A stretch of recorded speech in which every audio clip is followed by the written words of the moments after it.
சேல்ஸில் ஒரு கஸ்டமர் உங்கள்கிட்ட கேட்பதற்கு வாய்ப்பு இருக்கிற என்னெல்லாம் கேள்விகள் இருக்கிறதோ அதெல்லாம் ஒரு பேப்பரில் எழுதி டைப் பண்ணி படிக்கணும். அதான் எஃப்ஏக்யூ. அப்போ நான் ஒரு கம்பெனிக்கு ட்ரைனிங் போகிறேன். அந்த கம்பெனியில் 104 எஃப்ஏக்யூ வச்சுருக்காங்க. அதாவது ஒரு எந்த கஸ்டமர் கேட்டாலும் இந்த 104 கேள்விக்குள்ளே தான் கேட்க முடியும். அப்போ ஒரு சேல்ஸ்மேன் வந்தால் இந்த 104 கேள்வியும் படிச்சிருவாங்க. அப்போ என்ன நடக்கும்? ஒரு கஸ்டமர் கூடி போனால் 3-4 கேள்வி கேட்பாங்க. அப்போ 4 கேள்வி கேட்குற கஸ்டமரை பார்த்து இந்த 104 கேள்வி படித்தவன் என்ன நினைப்பான்? 104 கேள்விக்கு பதில் எனக்கு தெரியும், நீ எத்தனை கேள்வினாலும் கேள்வி நான் சொல்கிறேன் பாரு அப்படின்னு இருப்பான். அந்த கான்ஃபிடென்ஸ் பயங்கரமாக இருக்கும். அந்த மாதிரி ஒரு எஃப்ஏக்யூ உண்டு பண்ணிட்டு அதை படிக்க வேண்டும். அப்போ இன்ஃபர்மேஷன் லெவலில் 5 காரியங்கள் ப்ரிப்பேர் பண்ணணும். ஒன்று நான் சொல்லியிருக்கேன், product, company, sales process and payment process. அதை பற்றி நல்ல நாலேஜ் வேணும். 2 ப்ராஸ்பெக்டை பற்றியான இன்ஃபர்மேஷன் கலெக்ட் பண்ணணும். 3 காம்படிட்டரை பற்றி தெரிஞ்சிருக்கணும். 4 மார்க்கெட்டை பற்றி தெரிஞ்சிருக்கணும். 5 எஃப்ஏக்கு படித்து தரவாக இருக்கணும்.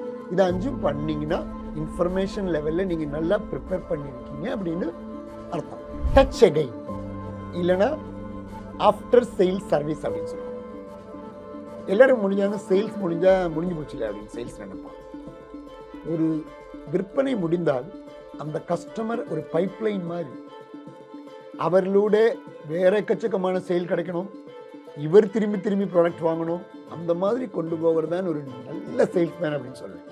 ஒவ்வொரு தவறையும் ஒரு புது ஆளுகளை க்ளோஸ் பண்ணுறது ரொம்ப டஃப். ஒருத்தர் க்ளோஸ் பண்ணிட்டோம், ரேப்பை உண்டு பண்ணிட்டோம், அவரை வச்சுட்டு இனிமேல் கூடுதல் சேல் கொண்டு வர வேண்டும். அதுக்கு என்ன பண்ணணும்? அது ஒரு பைப்லைன் மாதிரி. என்ன பண்ணணும்னு கேட்டீங்கன்னா ஒரு 4 டிப்ஸ் சொல்லுவேன். 1, சேல்ஸ் க்ளோசிங் முடிஞ்ச உடனே அவருக்கு ஒரு மெசேஜ் போடும். அவரை க்ளோஸ் பண்ணிட்டு நீங்கள் வீட்டுக்கு வரீங்க, வீட்டுக்கு பண்ணதுக்கப்புறம் ஒரு மெசேஜ் போடுங்க. டச் அகைன், சார் தேங்க்ஸ், உங்கள் கூட ஸ்பெண்ட் பண்ண time, it's very valuable time, thank you so much for buying அப்படின்னு சொல்லிட்டு மெசேஜ் போடுங்க. ஒரு பர்சனல் மெசேஜ் போடுறப்போ அந்த தெரியும் சேல் முடிஞ்சதுக்கப்புறம் என்னை அவன் கேர் பண்ணுறானே அப்படின்னு தோணும். அதை பண்ணுங்க. அடுத்து என்ன பண்ணலாம்? ஆர்டர் வாங்கிட்டு ப்ராடக்ட்டு ஆர்டர் வாங்கிட்டு வந்துட்டீங்க, பணம் வாங்கிட்டு வந்துட்டீங்க.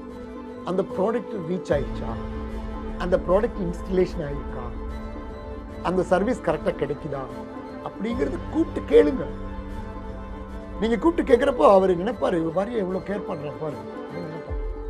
வேற என்ன பண்ணலாம்? அந்த இன்ஸ்டலேஷன் முடிஞ்சதுக்கப்புறம் நம்ம ஒரு டிவி விற்றுட்டோம், இன்ஸ்டலேஷன் முடிஞ்சிருச்சா, திருப்பி கூப்பிட்டோம், சார் எப்படி நல்லா ஒர்க் பண்ணுது சார், என்கிட்ட வாங்கின ப்ராடக்ட் எப்படி இருக்குது சார், கொடுத்த சர்வீஸ் நல்லா ஒர்க் பண்ணுது சார். அந்த மாதிரி திரும்ப கொஞ்ச நாளுக்கு அப்புறம் திருப்பி கூப்பிட்டு கேட்குற போது அவரை ஞாபகம் வச்சிருக்கீங்க, அவரை நீங்கள் இப்பவும் நல்லா கேர் பண்ணுறீங்கன்னு அவருக்கு தோணும். இந்த மாதிரி விஷயங்களை பண்ணுகிற போது அவர் உங்களை விரும்புவார். இதெல்லாம் செஞ்சதுக்கப்புறம் ரெஃபரல் வாங்குங்க. அவர்கிட்ட இருந்து, சார் இந்த ப்ராடக்ட்டை வாங்கினீங்களே, இந்த சர்வீஸை வாங்கினீங்களே, உங்களை மாதிரி பெனிஃபிட் கிடைக்கிறதுக்கு வேறு ஒருத்தர் கொஞ்சம் ரெஃபர் பண்ணுறீங்களா சார்? அப்போ அவர் ஃப்ரெண்டை பேர் தெரியும், சார் நான் அந்த நம்பரில் கூப்பிடுவேன், அதுக்கு முன்னாடி நீங்கள் கொஞ்சம் கூப்பிட்டு சொல்லிடுங்க சார், நான் கூப்பிடுவேன்னு கொஞ்சம் சொல்லிடுறீங்களா சார்? ரெஃபரல் வாங்குங்க. ஏன்னா ரெஃபரல் வாங்குறது நல்ல விஷயம். நம்ம ஒருத்தருக்கு கொடுத்த அந்த பெனிஃபிட் வேற ஆளுகளுக்கு கிடைக்க வேண்டும். நம்ம இந்த விஷயங்களை பண்ணுங்க.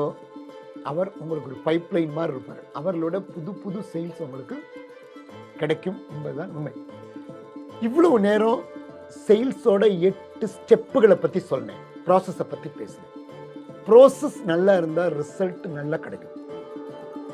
ஆனால் சேல்ஸ் ப்ராசஸ் மட்டும் போதுமா அப்படின்னு நான் கேட்டேன்னா, சேல்ஸ் ப்ராசஸ்ங்கிறது ரொம்ப ரொம்ப முக்கியமானது. ஆனால் சேல்ஸ் கொஞ்சம் கூட எக்ஸல் பண்ணோன்னா, ரொம்ப நல்லா பண்ணோன்னா, அதுக்கான கொஞ்சம் ஸ்கில்லுகள், அதுக்கான கொஞ்சம் ஆட்டிடியூட், அதுக்கு வேண்ட கொஞ்சம் ஸ்ட்ராட்டஜிஸ் எல்லாம் டெவலப் பண்ணணும்.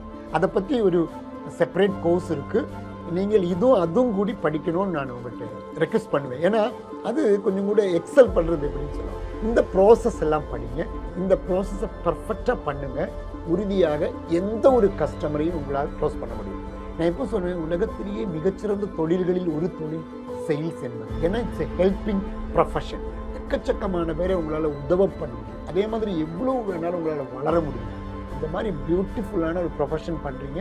அந்த ப்ரொஃபஷனல் எக்கச்சக்கமான பேர் வாழ்க்கையில் உதவியாக இருக்கட்டும். உங்களுடைய பொருட்கள், உங்களுடைய சேவைகள், அதே மாதிரி உங்களால் எவ்வளோ வேணாலும் ரீச் ஆகட்டும். அதுக்காக என்னுடைய ப்ரேயர்ஸ், விஷஸ். இனியும் பார்க்கலாம். தேங்க்யூ.